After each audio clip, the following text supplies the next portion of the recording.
INFOPLUS for genuine information. First of all, you are welcome to my television show. Thank you. How did you start your career in diplomatic sector? Because you already spent more than 40 years in this field.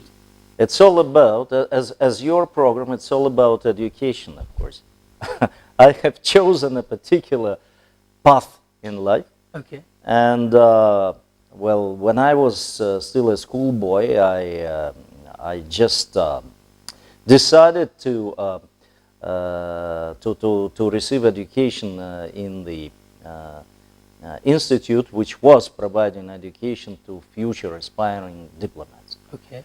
That was International Relations Institute in Russia.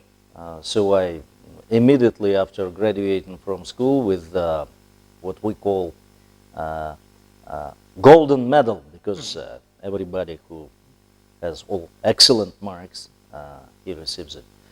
Well, I joined the institute, I spent 5 years there and graduated with red diploma, which is the same thing. Okay. I mean, all excellent marks. I studied there with relish. I really liked what I was, well, being taught. And I liked every minute of my work after that. I have spent all my life in this profession.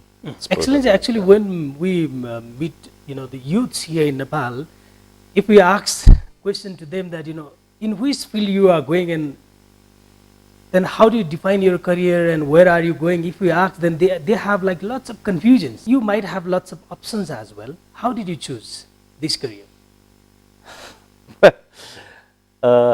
Again, it's probably more about the books you read. Maybe, but not in my case primarily, but maybe about some other medium like, for instance, TV watching. Okay. I wouldn't say that I was affected by any particular film for that matter, but I would recall several TV programs which were popular when I was young, and they were more about, different countries, different parts of the world. Okay. And what was good about them, you see, they all were influencing boys like myself in the direction of, giving them that choice. Well, you are required to continue that unending search for knowledge, and as far as the world around us, that globe of ours is concerned, for forging cooperation and understanding between the peoples. It is worth it. It's extremely interesting, and it is needed to tackle all these world problems and challenges. So that was the spirit. It also affected us. Okay, Excellency, I think that makes sense if I ask you about the beauty and challenges of this sector, as you already spent more than 40 years in this diplomatic field. What is the beauty and challenges always that you feel, and that will be great lesson for our youth viewers who will watch you on TV, if they really want to make their career in this sector? Well, I have already explained it to a large extent. Yes. Those were actually emotional reasons, some desire to express one's sense of responsibility, some idea of this as being one of the most honest and direct way to serve your people, to serve your motherland. The beauty is that you actually you can do a lot even otherwise for your country. But this is one of the most direct way to do it. You don't need any intermediaries. What you are doing mostly is directly benefiting your people in the most important way, preserving peace for them, getting for them normal conditions of life. Exactly. Conditions for the country to emerge stronger and people to emerge more prosperous. Hundreds of people are asking about, what is the success in life? I think, you can incorporate, these questions in your What is answer. success in life?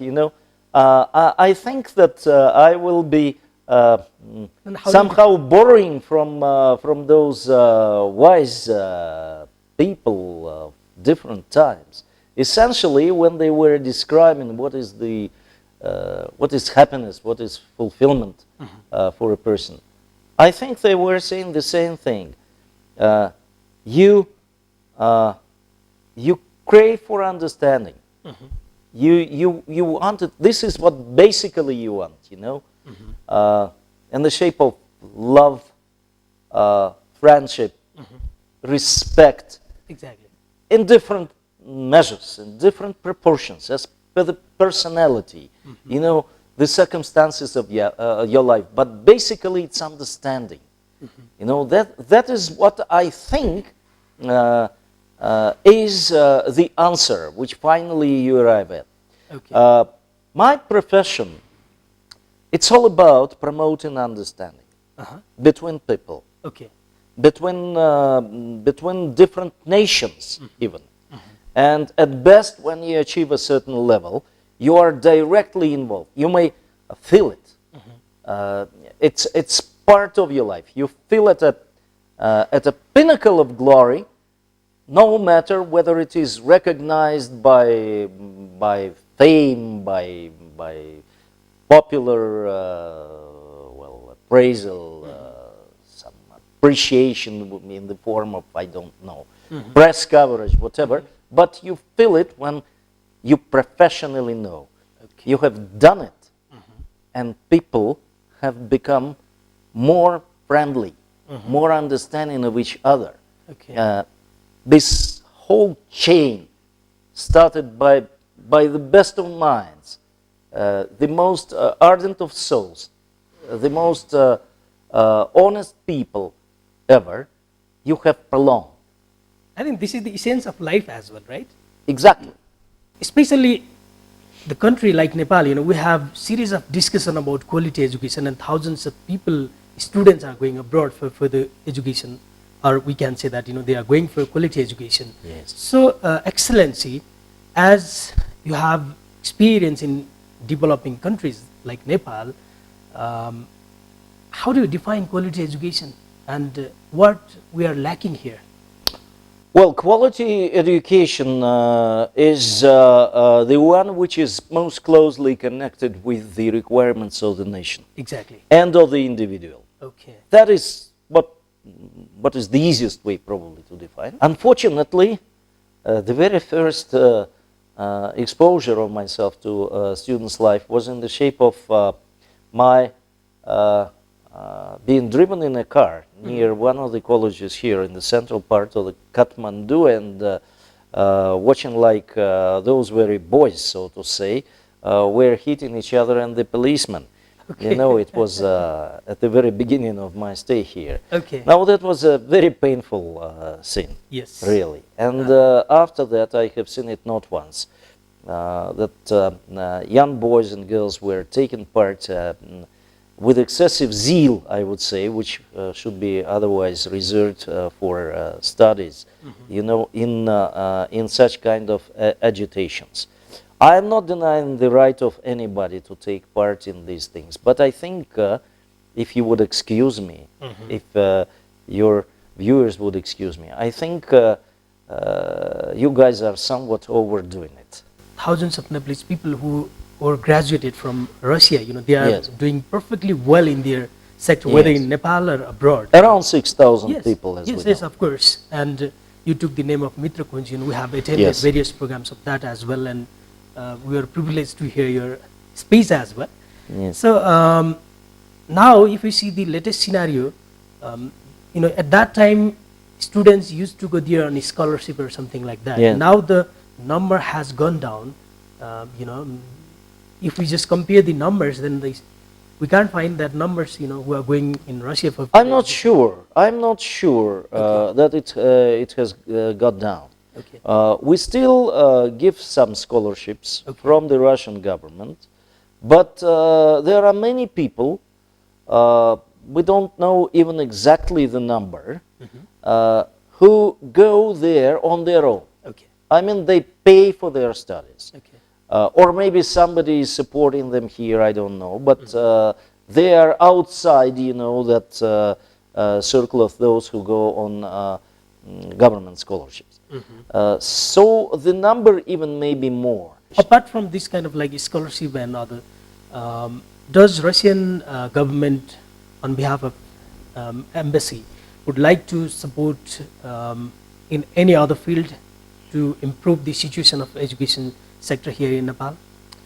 Well, we don't have any concrete plans like that, but I think that the main way to develop relations in this field will be in the future between institutes and universities. I think so. Actually, you initially mentioned that you saw youths are on the street and hitting the police, and we have like various problems, student unions not having regular class, not having exam on time, so that according to the statistics of Ministry of Education, more than 30,000 students are going abroad for quality education, and this is huge money invested by the parents.